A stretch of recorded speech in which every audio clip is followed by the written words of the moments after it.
Bismillahirrahmanirrahim. Assalamualaikum warahmatullahi wabarakatuh. Alhamdulillah, wassalatu wassalamu ala rasulihil karim, nabiyina Muhammadin wa ala alihi wa ashabihi ajma'in. Teman-teman sekalian, ya, ketemu lagi kita insya Allah pada pekan kedua di semester ini, yang hari ini kita akan membahas urgensi hubungan internasional dalam perspektif Islam. Jadi kita ingin melihat kenapa kemudian, ya kan selama ini kan sudah ada, ya, perspektif yang mungkin dianggap mapan dalam memahami HI. Tapi apa pentingnya kemudian kita ingin melihat HI dalam perspektif Islam? Nah, teman-teman sekalian, yang pertama kita tahu bahwa dalam Islam, ya, ketika bicara tentang politik, bahkan dalam hubungan internasional, maka segala sesuatu itu harus berdasarkan dengan syariat. Yang ya syariat ini berarti semuanya harus didasarkan berdasarkan Al-Quran dan sunnahnya Rasulullah Shallallahu Alaihi Wasallam. Ya, meskipun nanti memang dalam prakteknya yaitu terjadi perbedaan pandangan. Ya, teman-teman, kalau nanti mengambil mata kuliah gerakan Islam transnasional, makanya akan memahami bahwa ternyata gerakan Islam itu tidak satu kesatuan. Ya, ada gerakan misalnya yang sangat tradisionalis, ada gerakan yang modernis, ada gerakan yang reformis, ada gerakan yang moderat, dan seterusnya.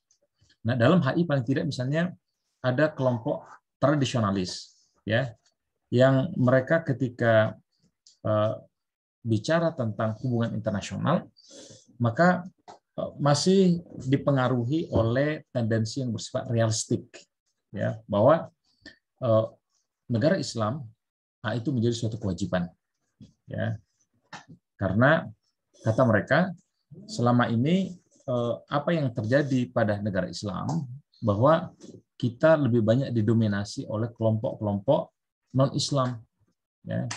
Jadi dengan demikian, bagaimana misalnya penjajahan telah terjadi di negeri-negeri Islam, maka kita pun kemudian ya harus melakukan perlawanan, dan perlawanan ini dinamakan jihad. Maka kita akan melihat basis dari kelompok, ya, tradisionalis ini, mereka mengatakan hubungan internasional yang dibangun dalam negara Islam tadi harus bersifat fight, ya. Jadi kita harus berperang. Bahkan kondisi sekarang ini ya kita perlu melakukan jihad, meskipun memang nanti pemahaman jihad, pemahaman perang dalam Islam itu ada ketentuannya. Nah, tapi selain ini ada juga kelompok yang disebut kelompok, ya, yuris atau kelompok pasifis atau kelompok non tradisionalis, yang mereka mengatakan seharusnya dalam hubungan internasional maka Islam tidak menampilkan kekerasan, karena Islam sendiri berasal dari kata salamah, ya, yaitu keselamatan, peace. Islam adalah agama damai, ya, apalagi dalam Al-Quran disebutkan bahwa la ikraha fiddin, tidak ada paksaan dalam agama. Nah, dua pendekatan ini cukup dominan, ya, dalam pemahaman HI. Ada satu kelompok, ya, yang bahkan mereka mendukung terorisme, ya, atau berbagai tindak kekerasan lainnya atas nama agama. Tapi ada kelompok yang mengatakan dalam keadaan apapun maka kekerasan tidak boleh. Islam tetap harus menampilkan, ya, kedamaian. Nah, teman-teman sekalian, pemahaman ini sebenarnya tidak terlepas dari dominasi kelompok Barat, ya, atau perspektif Barat dalam HI selama ini. Kalau teman-teman mungkin ini sudah semester 5, ya, belajar tentang HI, maka sebenarnya disiplin HI ini, ya, sangat Western centric. Ya, pemahaman HI, ya, melihat berdasarkan sudut pandang orang-orang Barat. Misalnya kan ada istilah Timur Tengah. Timur dari mana? Tentu timur dari Eropa. Maka muncul kalimat Timur Tengah. Kenapa? Karena ada yang disebut dengan Timur Jauh, ya, yang disebut dengan Far East Asia. Ya. Makanya kadang sebagian dari orang-orang Timur Tengah yang di Afrika lebih senang kalau disebut sebagai North Africa, kalau yang di Asia lebih senang disebut sebagai West Asia, Asia Barat. Kenapa? Untuk, ya, menghindari bias, ya, perspektif dari kelompok, ya, Western atau Western perspektif ini. Dan ini terjadi, ya. Kemudian kita selama ini kalau melihat misalnya bagaimana pandangan HI ya berdasarkan perspektif Barat, maka pertanyaannya selalu the importance to the great power of ya Eurocentric Westphalian system. Nah, sudut pandangnya sudah Eropa, bicaranya selalu bicara urusan power, kemudian melihat dunia dengan Westphalian system based on nation state. Padahal dalam Islam ya kita melihat Islam itu punya pandangan tidak kemudian tersekat-sekat dengan negara, tapi merasa dimanapun ada Muslim maka di sana hakikatnya mereka itu adalah ummah. Dalam Islam itu ada konsep yang sebagian orang menganggap ini adalah konsep yang abstrak, gitu ya, agak sulit didefinisikan, yaitu dimanapun ada Muslim maka di sana ada ummah. Ya, berbeda dengan Westphalian State. Kalau Westphalian State, orang Indonesia adalah mereka atau bangsa Indonesia atau negeri Indonesia, negara Indonesia, ya ketika memenuhi syarat tadi, oh di sana ada penduduknya, di sana ada pemerintahnya, di sana ada wilayahnya, di sana ada kedaulatan. Ya sudah, oh kamu orang mana? Saya orang Indonesia, selesai. Ya. Tapi ketika bicara tentang umat Islam, maka memang agak sifatnya itu abstrak, ya, mendefinisikan. Bagaimana dengan ada orang Amerika, tapi dia seorang Muslim, maka dia bagian dari ummah. Nah, pemahaman ini ya perdebatannya agak panjang, gitu ya. Yang mana Westphalian system, sebagaimana mungkin pertemuan lalu itu sempat kita singgung, ya, Westphalian system itu ya dinilai oleh sebagian kelompok Islam justru kemudian membuat kotak-kotak di tengah umat Islam. Ya, dulu ada misalnya kekhalifaan Turki Utsmani menjadi pecah, ya lebih dari 20 negara saya kira itu di Afrika Utara, kemudian Asia Barat, ya, dan sebagian juga dari Asia Tengah.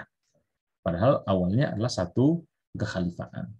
Kemudian India, Pakistan, Bangladesh, ya awalnya adalah satu kesatuan di bawah kekuasaan kerajaan Mughal Islam, tapi kemudian juga menjadi pecah.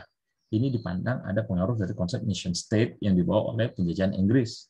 Bahkan muncul sebagian pandangan kenapa kemudian bangsa Melayu, yaitu Indonesia, kemudian Malaysia, Brunei, Singapura, Thailand Selatan, Filipina Selatan tidak menjadi satu negara, itu juga dianggap bagian dari Westphalian state.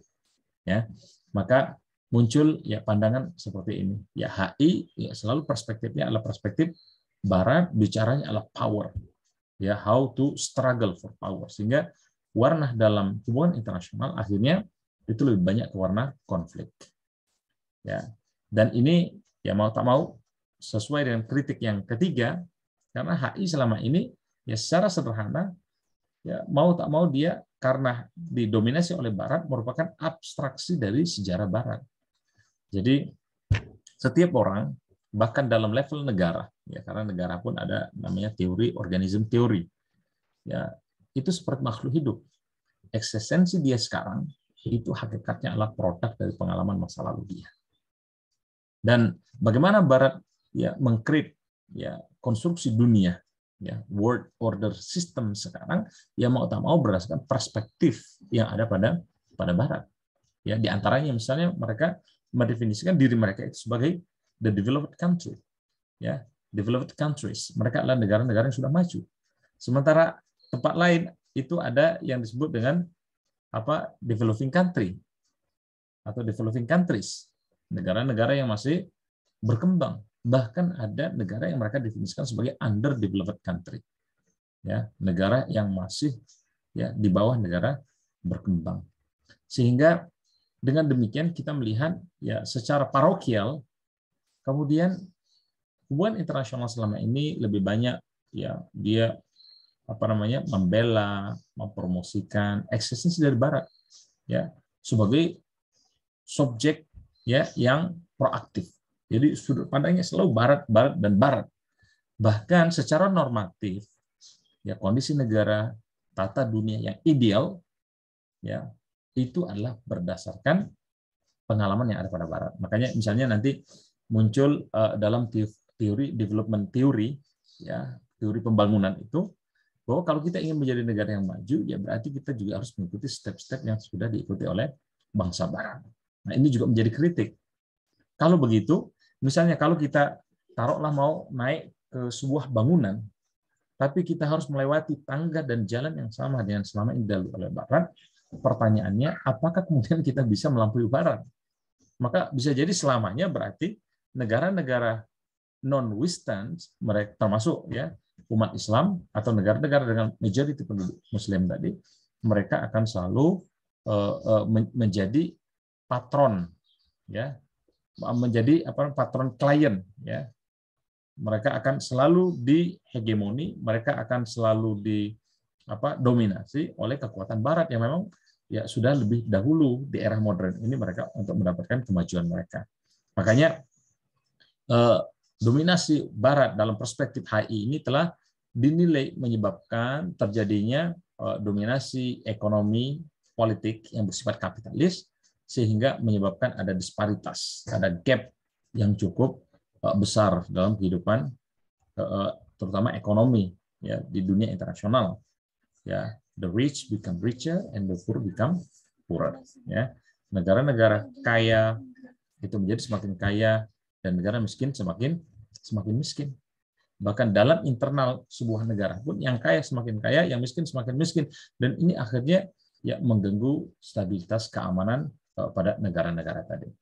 Saya kira cukup jelas, nanti kalau ada yang kurang jelas bisa kita diskusikan.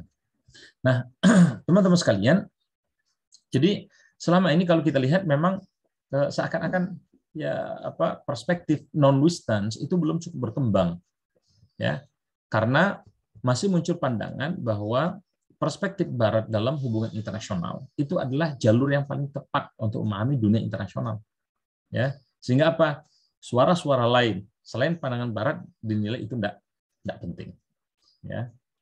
Jadi dan Barat memang secara mereka intensif itu memproduksi teori-teori, memproduksi pemikiran-pemikiran, perspektif yang akhirnya juga banyak berpengaruh terhadap para ilmuwan di non-Barat, termasuk kelompok Muslim.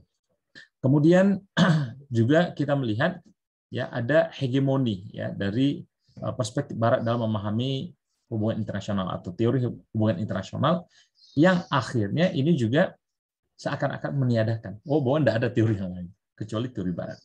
Ya, teman-teman, misalnya tadi kalau kita lihat di subjek yang lain yang teman-teman ambil di kampus kita saja, itu akan kelihatan kalau kemudian teori-teori yang kita pakai ya memang banyak teori-teori dari Barat, ya.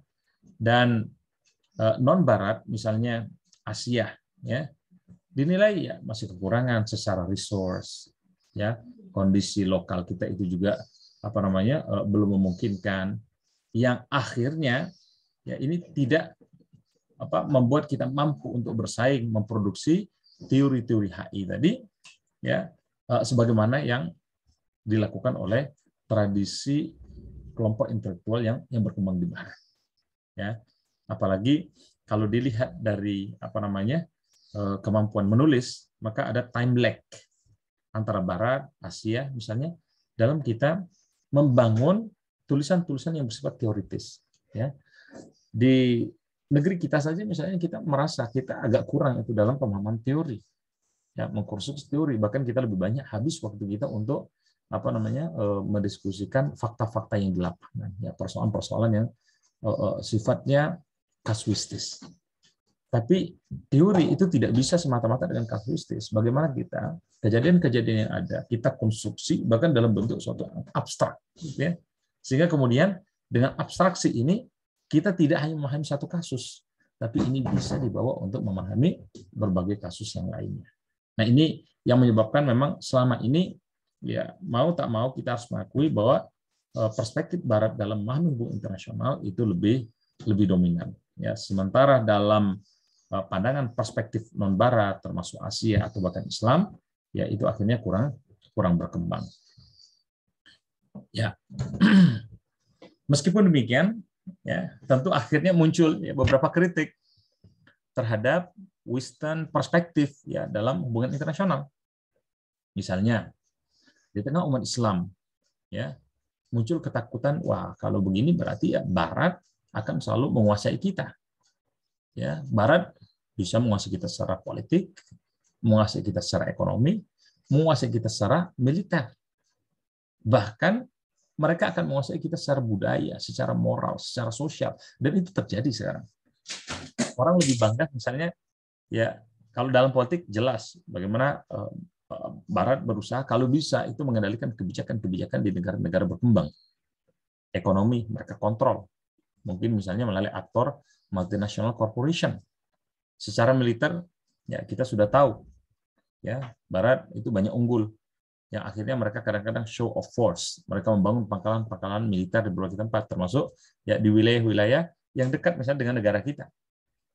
Nah, budaya pun masalahnya sekarang itu juga mereka sudah ya mulai melakukan dominasi.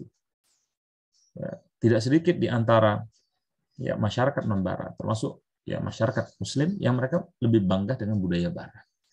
Secara moral, secara nilai, pola sosial itu bergeser. Ya pelan-pelan terpengaruh dengan moralitas, dengan value, dengan sistem sosial yang berkembang di Barat. Dulu misalnya di negeri kita ini, itu budaya sosialnya sangat kuat. Ya kita terkenal sebagai masyarakat yang gotong royong. Tapi apa yang terjadi sekarang? Ya masyarakat sudah mulai menjadi masyarakat yang agak individualistis. Nilai sosial kita itu pelan-pelan ya berkurang. Ya, semangat sosial, spirit sosial kita. Bahkan juga dalam memandang sesuatu. Kalau dulu mungkin masih banyak nilai-nilai moral yang kita ya mungkin moral yang berdasarkan keagamaan. Oh kita berbuat baik, oh ada pahalanya. Tapi sekarang banyak orang bergeser sebagaimana masyarakat Barat yang sikapnya atau perspektifnya itu lebih bersifat materialistis. Ya. Karena memang secara sistem ekonomi misalnya termasuk Barat apapun kita memang butuh biaya. Cara berpakaian, musik, literatur, tulisan-tulisan, arsitek. Ini sudah banyak sekarang. Belum jumlah besar itu mengadopsi dari yang ada pada masyarakat Barat. Kemudian kita juga akan melihat the Muslim countries, ya negeri-negeri Muslim appear to be mere pawns. Kita hanya seperti kayak catur gitu ya, kayak pion ya, dalam catur itu on the political chessboard ya dalam pemain catur politik ini. Jadi yang berperan besar itu Barat. Kita punya misalnya pemerintahan, kita punya pengambil kebijakan, tapi tidak jarang proses pengambil kebijakan itu ternyata atas intervensi dari masyarakat atau dari kekuatan-kekuatan Barat, terutama the major power. Nah ini terjadi. Kenapa? Karena struktur sistem ekonomi dan sistem politik dunia sekarang yang ya memang sangat Western centric. Kemudian juga ini akhirnya menyebabkan ya kalau di negeri-negeri Islam, ya negeri-negeri Islam itu menjadi tergantung ya dengan kekuatan global. Secara finance kita sangat tergantung, secara ekonomi. Ya. Di Indonesia misalnya ya kita sudah tahu kekuatan ekonomi kita tidak cukup kuat ya, atau bahkan kalau teman-teman pernah belajar masalah Islam dan dunia internasional, maka penduduk ya Muslim ini mereka ya yang jumlahnya sebenarnya lebih dari 20%, ya bahkan sampai 20% dari penduduk di muka bumi, mereka hanya menguasai ekonomi itu 4-5% saja yang mereka kontrol ekonomi. Artinya apa? Bisa selisih 16 atau 15-20% dari ekonomi yang seharusnya milik orang Islam. Ya karena memang jumlah mereka seperti itu justru terkontrol atau dikontrol oleh kekuatan Barat. Nah, ini juga fenomena. Ya. Kemudian tidak jarang terjadi intervensi militer dilakukan oleh Barat di negeri-negeri Muslim. Ini banyak kasusnya. Ya. Ada kemudian dipandang suatu negara kurang demokratis, ya sudah. Amerika misalnya turun tangan. Lihat kasus Irak, lihat kasus Afghanistan, ya, lihat kasus Mali, lihat kasus Syria, dan masih banyak kasus-kasus yang lainnya. Jadi ini sudah terjadi sejak pertengahan abad ke-20. Dan hakikatnya ini apa? Bagi umat Islam akhirnya dinilai, wah, this is kinds of imperialism. Ini bentuk penjajahan. Meskipun bisa jadi ya penjajahannya gaya baru. Memang ada penjajahan yang langsung, ya penjajahan seperti dulu ketika Belanda, ketika Jepang datang ke Indonesia, memang kekuatan militer gitu. Tapi sebenarnya ada juga penjajahan yang sifatnya ekonomi. Itu juga bentuk penjajahan atau penjajahan yang sifatnya politik. Maka karena itu ini menjadi persoalan sendiri. Apalagi Barat ini ya agak cawe-cawe gitu ya. Muslim countries are continuously criticized by the West. Jadi Barat seringkali ya mendefinisikan demokrasi itu ya dengan perspektif mereka, karena mereka merasa demokrasi itu lahir dari rahim mereka. Sehingga apa? Ketika ada suatu negara, wah dia kurang demokratis, Barat mengatakan oh, harus begini. Padahal teman-teman kalau ingat dalam mata kuliah demokrasi and civil society, kami pribadi misalnya mendefinisikan demokrasi itu ya seperti sendal. Yang penting sendal itu di kaki.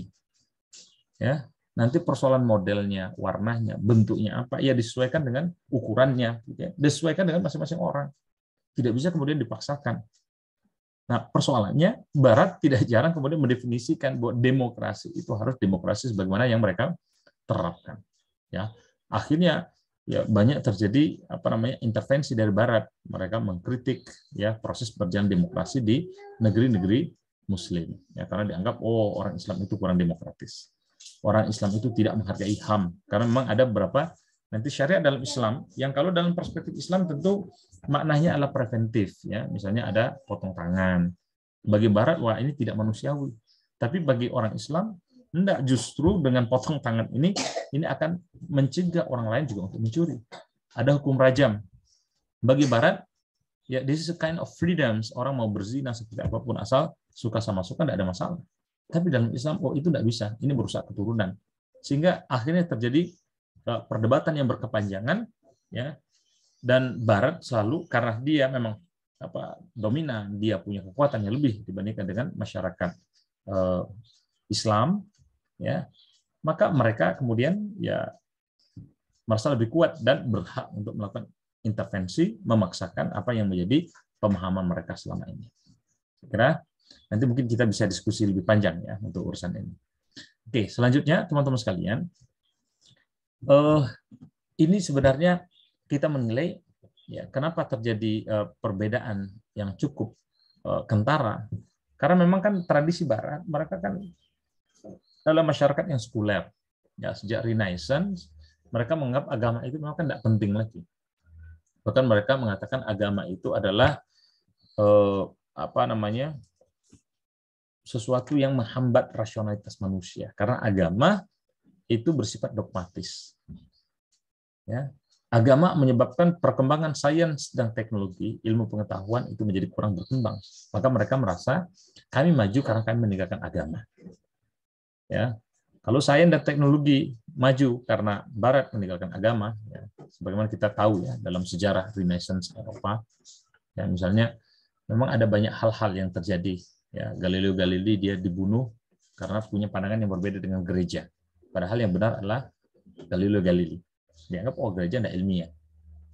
Nah, akhirnya orang Barat ya mereka mengeneralisir bahwa seakan-akan agama itu ya sama semuanya sebagaimana agama yang ada dalam sejarah Eropa tadi. Maka dalam politik pun kata mereka seharusnya kita harus membangun kedaulatan politik yang bersifat sekuler. Dan ini adalah pemahaman yang universal dalam politik Barat. Ya. Dan konsep negara pun tadi sudah kita singgung, bagi mereka konsepnya adalah konsep nation state berdasarkan perjanjian Westphalia. Jadi agama tidak ada tempatnya. Maka bagi gerakan politik Islam termasuk di era modern ini, ya ini kata mereka tentu tidak menguntungkan bagi umat Islam.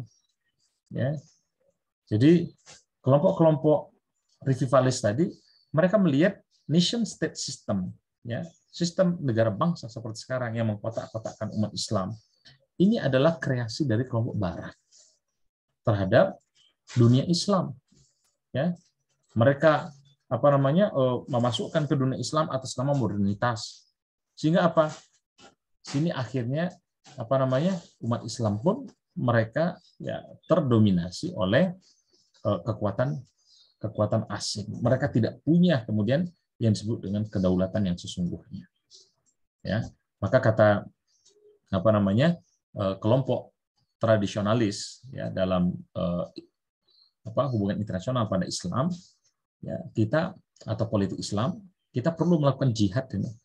Ya, kita perlu melakukan jihad untuk bertahan, untuk bahkan melakukan revive, ya, untuk kembali meraih kejayaan umat Islam yang sebelumnya sudah saya sampaikan ke teman-teman, umat Islam pernah berjaya sampai 13 abad punya kekhalifahan, dan kita harus kembali membawa konsep ummah yang tidak ada sekat-sekat, itu berdasarkan nation state. Nah, ini yang terjadi, ya, fenomena yang terjadi. Bagaimana kemudian muncul pemikiran, ya, untuk mengembangkan HI dalam perspektif Islam. Tapi persoalannya nanti kita harus lihat apa itu HI dalam perspektif Islam. Apa kemudian memang menjadi solusi dari persoalan sekarang, atau kemudian yang kedua, apakah memang secara mutlak menolak semua perkembangan yang dilakukan oleh Barat atau teori-teori yang atau perspektif yang dibangun oleh Barat selama ini, atau kemudian ada di sana yang sifatnya adalah kolaborasi, ya, ada mengadopsi sebagian dari pemikiran-pemikiran Barat tadi. Oke, teman-teman sekalian, saya lanjutkan. Jadi ini sebenarnya fenomena ini bukan terjadi hanya di umat Islam, ya.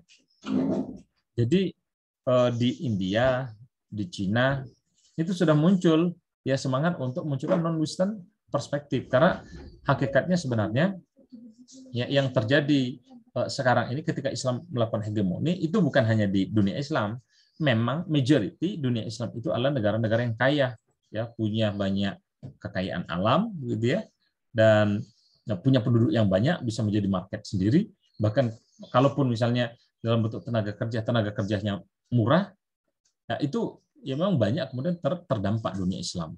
Tapi orang-orang India, ya, orang-orang Cina, mereka juga coba untuk membangun perspektif yang bersifat non-Western. Ya, karena kata mereka, ya tadi, memang HI sekarang ini akarnya adalah dari sejarah, ya, Barat, dari teori politik yang dikembangkan di tengah masyarakat Barat. Ya, dan mereka memang sudah berlangsung dalam waktu yang cukup lama, ya, seperti itu. Barat sudah melakukan dominasi, maka menurut mereka ini tidak bisa kita biarkan begitu saja, tapi kita harus sudah mulai, ya, untuk melakukan broadening the theoretical horizon of IR. Kita harus memperluas, ya, horizon teoritis dari hubungan internasional. Ya, jangan kemudian semuanya parochialism, ya, disiplin tadi itu berdasarkan perspektif Barat. Ya, kita harus melihat sesuatu yang kemudian bisa merangkul lebih banyak sejarah, pengalaman, perspektif teoris, ya, yang sifatnya bukan hanya dari Barat. Karena tadi kita sampaikan, meskipun ini bersifat ilmu pengetahuan atau bahkan bersifat sains sekalipun, maka hakikatnya tidak ada pengetahuan yang pure itu objektif. Nah, sebagaimana Immanuel Kant mengatakan bahwa we are the children of our experience. Kita ini adalah anak dari pengalaman masa lalu. Barat pun mereka punya perspektif seperti itu, tidak terlepas dari kondisi lingkungan sosial, sejarah, dan pengalaman masa lalu mereka. Makanya muncul memang gerakan-gerakan untuk memperkenalkan IR dalam perspektif non-Barat. Ya, yang ini maksudnya adalah untuk memberikan perspektif lain, bahkan menentang, ya, perspektif yang sudah ada pada Barat selama ini. Nah, HI dalam perspektif Islam, kalau tadi misalnya ada India, ada Cina, mereka juga sudah membangun, maka dalam Islam, ya, kelompok Islam, ya, atau pemikir-pemikir HI dalam Islam mengatakan sebenarnya Islam pun juga punya, ya, konsep politik, karena Islam ini, ya, hakikatnya adalah agama yang komplit, agama yang lengkap secara sosial, secara politik, secara ekonomi, foreign policy, itu kita sudah punya konsepnya. Dan konsep itu kembali berdasarkan Al-Quran dan Sunnah. Karena apa? Dalam Islam nanti ada perbedaan dengan konsep Kristen. Kalau konsep Kristen itu memang by nature mereka membolehkan negara itu untuk terlepas dari kehidupan misalnya business of statecraft. Jadi and business of personal religions. Mereka memisahkan antara agama dengan urusan pribadi, ya, atau dengan urusan negara. Tapi dalam Islam tidak seperti itu. Kalau dalam Kristen, renders unto Kaisar what is Kaisar. Ya, serahkan kepada kaisar apa yang jadi urusan kaisar, and to God what is God's, dan serahkan kepada Tuhan apa yang jadi urusan Tuhan. Ya, kalau dalam Islam tidak, bahkan semua apapun aktivitas kita hakikatnya itu adalah bentuk ibadah. Nah, di sini muncul perbedaan perspektif yang akhirnya ya berkembang jauh tadi. Di tengah masyarakat Barat akhirnya banyak berkembang sekularisme, dipisahkan antara agama dan kehidupan politik. Sementara di tengah masyarakat Muslim atau dalam pemikiran Muslim, maka muncul keinginan supaya kemudian Islam itu ya menjadi satu kesatuan. Nah, ini kenapa kemudian Islam tadi muncul sebagai sebuah alternatif. Ya, apalagi Islam merasa secara historis ya sejak zaman Nabi, ya sejak ada Konstitusi Madinah itu sudah dibangun kemudian bagaimana hubungan internasional dengan HI. Rasul telah mengirim misalnya Mu'az bin Jabal ke Yaman. Rasul mengirim utusan itu sampai ke Romawi, ya, dan ada banyak yang lain. Apalagi pada masa Khulafaur Rasyidin. Nah, itu ditambah. Bagaimana kemudian Islam masuk Palestina, bagaimana kemudian Islam sudah masuk ke Mesir dan berbagai wilayah lainnya. Oke. Nah, ini saya percepat saja nanti biar teman-teman mungkin bisa membaca sendiri ya untuk memahaminya. Jadi dalam Islam ya atau dalam perspektif Islam, HI ini tadi berusaha untuk membangun teori yang sifatnya sistematik. Yang mungkin dia bukan sekedar tidak bisa misalnya merubah bagaimana interaksi antara negara yang satu dengan negara yang lain.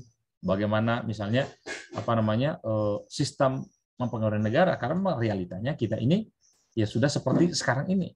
Tapi bagaimana kemudian Islam menawarkan konsep of world order, ya, nah itu yang menjadi concern dalam HI. Bagaimana kemudian Islam tadi punya tawaran dunia itu harus ditata seperti ini, ya, karena sejarah atau picture dari Islam ya dalam analisis hubungan internasional ini ya sifatnya intelektual, ya, dan kalau praktikal ya mau tak mau nanti prakteknya tidak gampang ini melakukan perubahan. Tapi secara konseptual Islam itu punya konsep ummah, ya, yang tadi berbeda dengan nation state.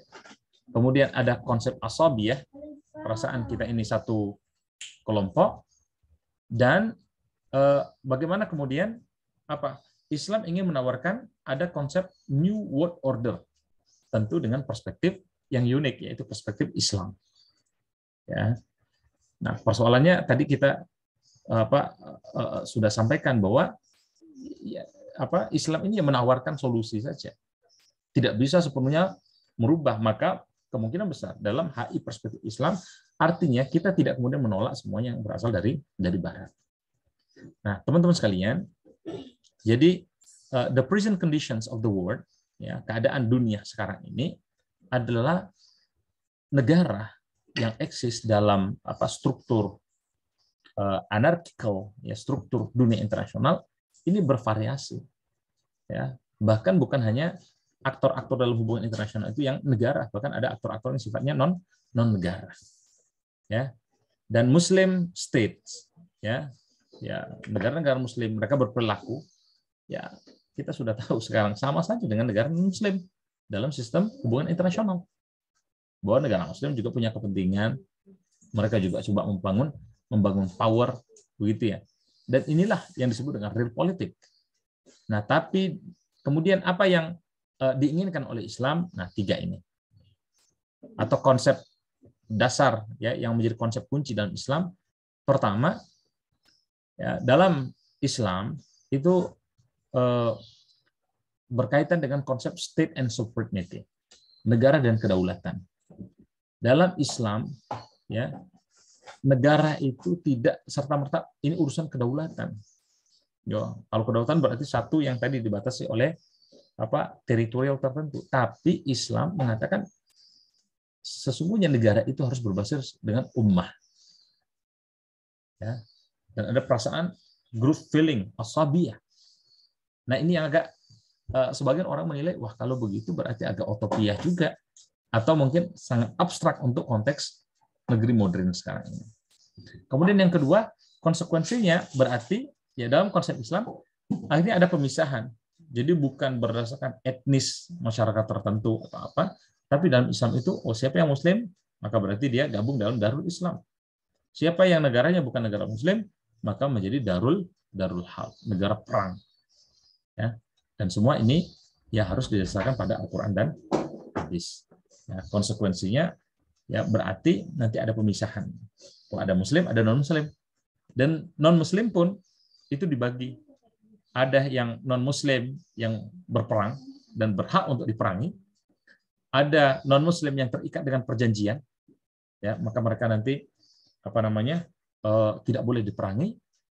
Ada non-Muslim yang sifatnya zimmi. Mereka berada pada komunitas Muslim, ya, dan mereka dilindungi oleh negara. Tapi mereka perlu untuk membayar pajak atau jizyah. Nah, teman-teman sekalian, maka ya, dalam Islam akhirnya politik atau hubungan internasional, ya, dia lebih kepada bagaimana membentuk masyarakat yang Islami, ya, yang sifatnya universal. Jadi dia kemudian tidak lebih banyak fokus kepada urusan negara, pemerintahan, dan seterusnya.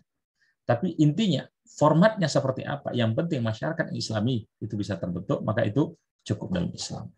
Ya. Dan inilah kemudian yang dibangun oleh gerakan-gerakan Islam, terutama ya pasca kolapsnya Turki Utsmani. Ya. Meskipun ya kita tahu ya ternyata itu tidak gampang. Ya, ada banyak persoalan-persoalan, bahkan di tengah negeri-negeri Islam sendiri itu ada sejenis blok, ya, ada sejenis kelompok-kelompok yang berbeda. Di Arab misalnya ya bukan hanya pan-Islamisme yang muncul, tapi juga ada pan-Arabisme. Ya, bahkan internal suatu negara pun nanti ada berbeda mazhab antara satu dengan yang lainnya yang juga membuat mereka tidak bisa bertemu. Ya, bahkan tidak sedikit antara satu negara Islam dengan negara yang lainnya yang mayoritas penduduk Muslim juga itu mereka berperang. Ya, misalnya dalam kasus Iran, ya terlepas memang Iran itu Syiah, kemudian di Irak waktu itu ya yang berkuasa adalah Sunni. Akhirnya dalam perang 8 tahun itu menyebabkan lebih dari 1 juta orang terbunuh. Ya, jadi ini persoalan yang tidak gampang, teman-teman sekalian. Bagaimana ketika kita ingin membawa konsep ya Islam dalam perspektif hubungan internasional. Ya, ada ego, bukan cuma sebagai Muslim, tapi juga sebagai arah. Ya. Dan kita bisa nanti diskusi banyak hal berkaitan dengan masalah ini. Nah, secara theoretical approach tadi sudah sedikit kita singgung. Jadi dalam Islam itu pertama ya ada pendekatan yang bersifat tradisionalis yang fokus pada power, anarki, perang, ya, state of nature dari hubungan internasional. Tapi ada yang bersifat non tradisional yang mereka sudah lebih rigid, ya, mereka bukan bicara sekedar fight atau perang saja, tapi sudah bicara bagaimana kita bekerja sama, karena Islam itu agama yang damai, bagaimana kita mewujudkan keamanan, bagaimana kita engage, ya, bisa berinteraksi, menyesuaikan diri dengan modernitas yang terjadi sekarang. Jadi ada adopsi dari perkembangan masyarakat Barat, sehingga eksistensi dari negara bangsa di tengah masyarakat Islam itu perlu diterima, kata mereka. Tapi nah, di sana kita kemudian memasukkan nilai-nilai Islam. Ada diskurs, ya, bagaimana kemudian semangat perdamaian itu dikembangkan.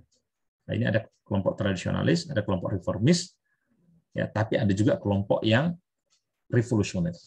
Ya, bahkan mereka ya tidak jarang kemudian mengembangkan organisasi atau bergerak dalam organisasi-organisasi yang bersifat violence, ya, menjadi terorisme.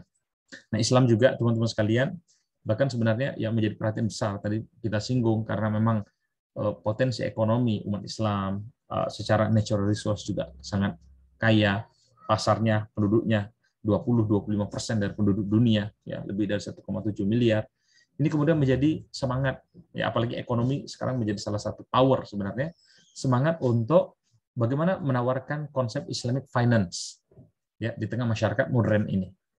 Ya, tapi ini pun juga masih mengalami banyak kendala, ya. Yang jelas dalam Islam tadi ingin bagaimana sistem yang ada pada Islam selama ini itu kemudian bisa menjadi tawaran solusi sehingga huge gap yang selama ini berkembang antara kelompok kaya dengan kelompok miskin itu bisa diminimalisir. Ya. Karena Islam mengatakan ya kita dalam ekonomi ya kita harus berdasarkan nilai. Maka tidak boleh ada korupsi. Ya. Tidak boleh kita kemudian bicara ekonomi itu hanya bagaimana untuk memperkaya diri. Tapi kita perlu menawarkan solusi bagaimana ekonomi bahwa kita punya individual rights, tapi individual right tadi tanpa kemudian harus membuat kita abai dengan yang dimaksud dengan social rights, dan itu yang disebut dengan zakat. Ya, jadi pada sebagian harta kita itu ada harta milik orang-orang yang tidak mampu. Nah, tapi lagi-lagi faktanya teman-teman sekalian ini masih perjalanan panjang, ya. Karena apa? Karena kalau kita lihat secara teoritis ini juga belum mapan, sehingga pada negeri-negeri Islam sendiri, misalnya di Afghanistan, ya, yang baru saja kemudian dikuasai oleh Taliban, kemudian juga di Iran, di Mauritania, Pakistan, ya mereka mulai mengatakan, oh kami ini adalah Republik Islam. Tapi Saudi Arabia mengatakan enggak, kami kerajaan Islam, ya Arab Islamic State. Jadi ini juga persoalan sendiri, ya. Kemudian kalau kita lihat ya kalau tadi dengan sudut pandang demokrasi, maka memang negeri-negeri mayoritas penduduk Muslim atau di Arab tadi dikenal masih kurang demokratis. Ya, bahkan akhirnya apa? Ya, ketika kita mencoba menawarkan sesuatu yang baru, Barat pun ya itu mereka melakukan intervensi atas nama upaya untuk melakukan reformasi demokrasi. Ya. Dan tentu kita tahu karena memang ada tarik menarik dalam kekuatan dunia tadi, ya syariah ini belum menjadi panduan dalam kehidupan politik, ekonomi, sosial di semua belahan dunia. Ya, kalaupun bisa, maka syariah itu hanya bisa diaplikasikan pada suatu masyarakat yang di sana mayoritas Muslim, ya, dan mereka mengikuti ajaran Islam dan menerima aturannya. Faktanya bahkan di tengah masyarakat yang mayoritas sekalipun Islam belum bisa memberikan ya pengaruhnya tadi. Ya, apa yang terjadi ini mungkin bisa menjadi diskusi kita. Indonesia misalnya mayoritas penduduk Muslim, ya kenapa kemudian masih banyak yang belum mau menerima ya sistem ekonomi, sistem politik, sistem budaya yang ditawarkan oleh Islam. Nah itu saya kira mungkin kita bisa diskusikan bersama. Kira teman-teman itu dulu mungkin untuk materi kita hari ini. Ya, monggo mungkin ada yang ingin didiskusikan, setelah ini bisa kita diskusikan. Ya. Demikian teman-teman sekalian pertemuan kita pada yang kedua ini. Ya, silakan kalau mungkin ada yang ingin kita rembukkan bisa kita diskusikan di kelas. Terima kasih. Assalamualaikum warahmatullahi wabarakatuh.